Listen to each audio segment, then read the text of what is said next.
So, my dear friends, future managers, future leaders, the students of the esteemed Chandragupta Institute of Management, Patna, good morning to you all. Good morning, sir. Thank you.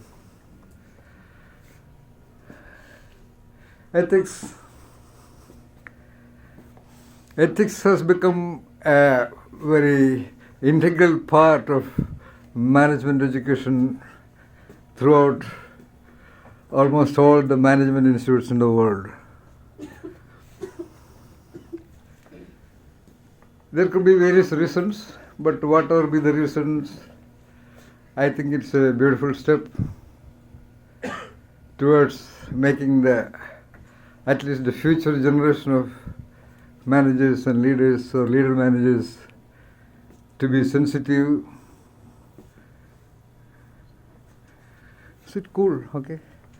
To the requirement of being ethical. Here I would like to make a clear difference between ethics and ethical behavior. Ethics, perhaps you might have gone through some of the books or ethics available in our beautiful library already. Ethics is but the name of the subject only. Ethics is just the name of the subject. But I am not interested in talking about the subject matter called ethics. That is perhaps maybe of interest for the academicians and researchers and theory makers in ethics. On the other hand, I will be interested in making you fresh, brilliant minds of you to be sensitive to being ethical. You understand? Yeah.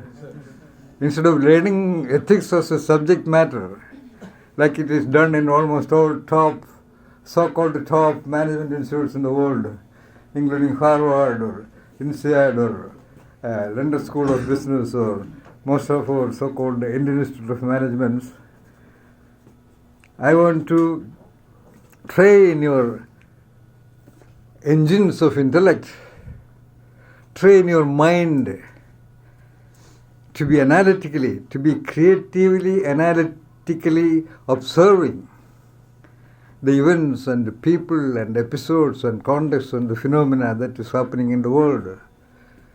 Not necessarily organization alone, because an organization cannot exist in a vacuum, right? It's a part of the society. It is the human beings of a nation, of the world, employed in organizations. So it is basically the ethicalness of the people who manage the details of activities of the organization to be ethical. Got it? Yeah. So perhaps all of you know, especially being born and brought up in this wonderful, beautiful, historically great country like India, all of you are primarily sensitive to the details of ethics. What is good, what is bad, and so on.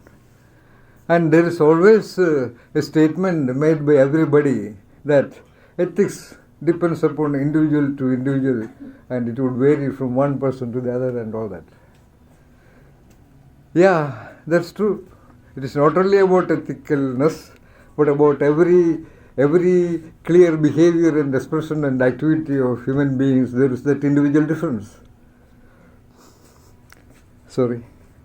So, that will differ. And why that differ is what I am going to make you understand. And I also want to make you clear that instead of using the generic word ethics, be clear about what is the referent, what is being referred to as ethics or ethicalness. That I have already indicated you in some of our previous interactions that there are three basic dimensions: good, bad or evil, right, wrong or false, correct, incorrect, erratic, or all other dimensions of, all other adjectives, all other qualifications we give to actions or behaviors will fall under these three major categories. So, there could be a truth, an invariant truth about every event, right? That is being disputed as good or bad by people. So there must be a real truth behind every event. Am I right? It is only the perception of that truth that varies from one individual to the other, leading to conflicts about opinion of right, wrong, good, bad, etc.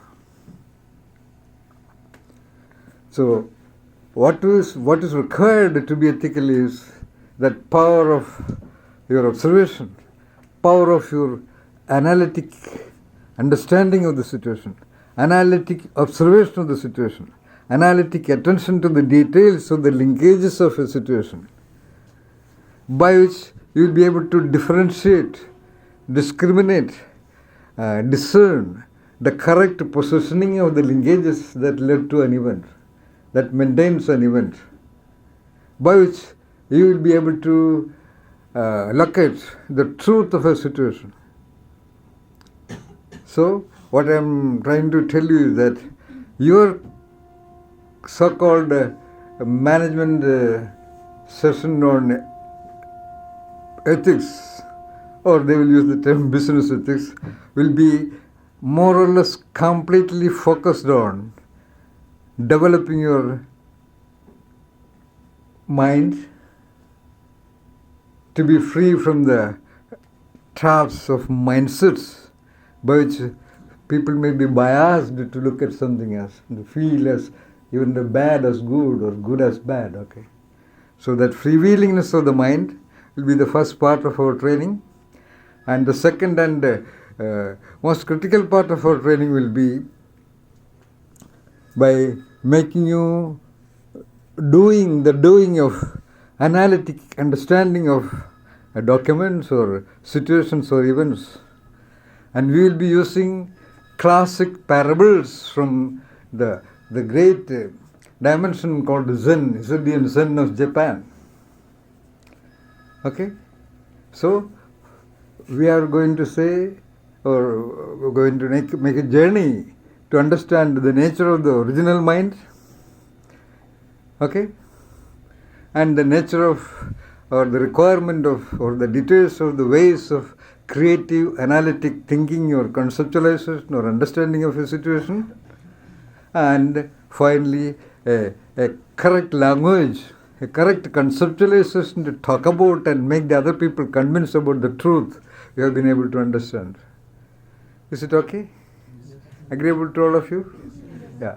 It will involve rigorous exercise and analytical discussions in the classroom. Okay?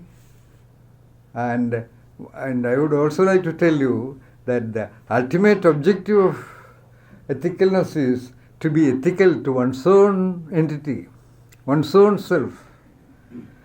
Because we want to feel good about us. Unless we are good to others, or unless we are able to understand the good in things, we won't be able to feel or sense the goodness or the good and the right and the correct and the wonder within us. Okay? So, the mission of our class is to be ethical to one's own inner attendant spirit. That spirit which gives us the freedom and the conviction and the courage to believe in the truth we have been able to, or we are able to, or we will discover. Okay? Ready? So good luck to you all. Thank you, sir. Bye. Thank you all for listening to my introductory map about the kind of sessions on ethics I will be taking to you. Wish you all the best to become wonderful, ethical future leader managers. Okay? The students of Chandragupta Institute of Management, Patna, 2020 batch, right? Yes. Wish you all the best. Thank you.